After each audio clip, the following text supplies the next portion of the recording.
Fuck the world government on my dead Oharians. Where's a death note when you needed? Somebody pass me that book. Sakazuki, the elders, Eam-sama, all of them gotta go. We need to get them the hell up on out of here and pack their bags. The sheer amount of suffering, pain, and misery the world government causes on a day-to-day basis, it's tiring. You look at them and say, aren't you guys exhausted from all of this death and destruction you cause? Apparently not.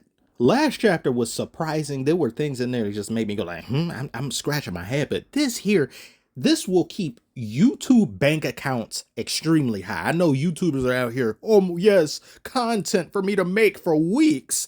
And unfortunately, there's a break next week. But after something like this, you would expect there to be. I thought there'd be a break last week.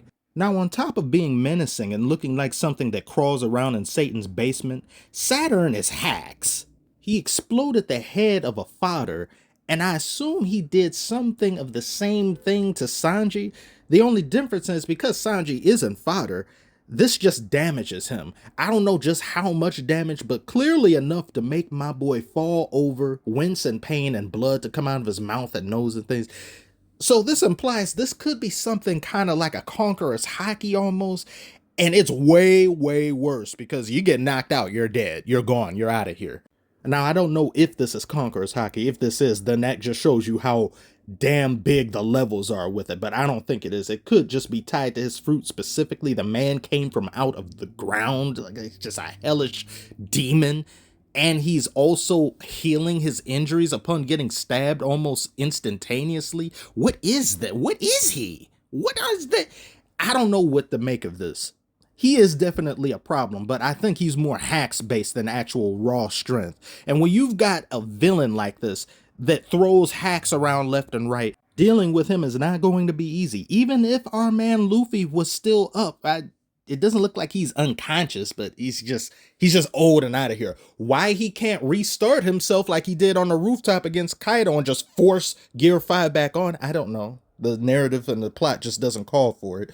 But my boy Kizaru, he's not looking so good. I've fallen, and I can't get up. He offers his apologies to Saturn and just states he just can't move for a little while.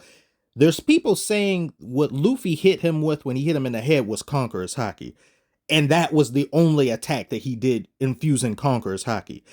I guess so. That would make sense. But if that is the case, Kizaru, you can't take too many of those. Kaido could tank multiple of those. If you're having this big an issue with just one and he did the exact same thing to Kaido and Kaido was able to keep fighting, yeah, it's not looking so good for the admirals. Luffy gets saved by Frankie. This is one of the many different occasions where Luffy is unconscious, I guess, or just out of it, and other people are saving him left and right. And Saturn seems pretty damn confident that they will meet their end here. And he's saying, if you guys can somehow miraculously find some way or some fate twists and turns to get you guys out of this, I would like to see it. You shouldn't have said that, because that's what's going to happen.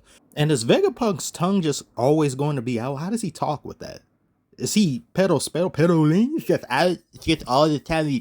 I guess, I don't know. Because it's the Einstein picture, of course. That's where Oda gets the inspiration from. But I guess it's just out all the time. I don't know. Saturn then proceeds to do his best impersonation of Smoothie and squeezes the fuck out of Bonnie. But then he tells the soldiers to shoot on his command. What, you can't just squeeze her to death?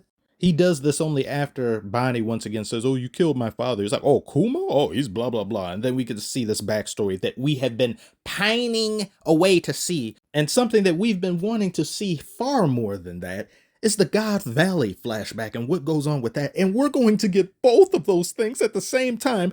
We probably aren't leaving Egghead now, at least until next year.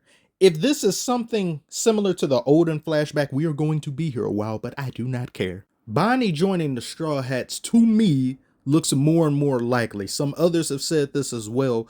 Luffy needs to have 10 people. He said it at the beginning of the show, so it only makes sense. I wanted Yamato to join, but I'm not about to get upset and start crying over that again.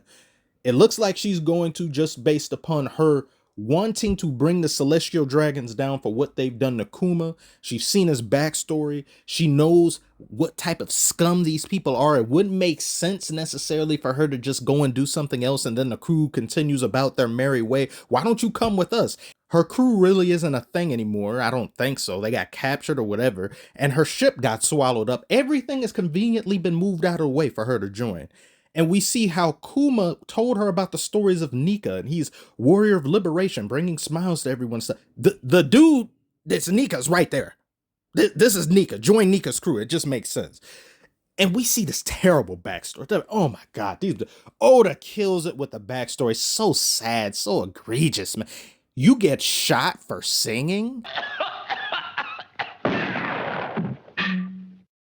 How women in One Piece be giving birth to such large, abnormally large children and things is just beyond me. Big Mom's mother? Like, that's her pinky size. How? I'm not supposed to ask these questions, I guess. Kuma's father hails from a tribe of people called the Buccaneer race. He himself has Buccaneer blood in his veins. They have giant blood, I guess, or somewhat akin to relation to giants. And because of that, his father ends up getting imprisoned. He ends up getting killed. His mother dies off screen, and he's born into servitude and chains. And I love how Oda shows the slave mentality here, because as a slave, you're deprogrammed and you're made to be submissive to just a hellish experience. And Kuma is over here sympathizing with his master. He thinks he has it better than some of the other slaves simply because you aren't being beat as badly as some of the other ones are. Oh, that's great. It's horrible. Amazing writing done by Oda here. The Celestial Dragons hold a population eradication tournament. It's just Hunger Games here on random islands. And then the guy who's supposed to be the leader of God Valley, just because it's called God Valley, he ends up getting killed by none other than Saint Figarland Garling.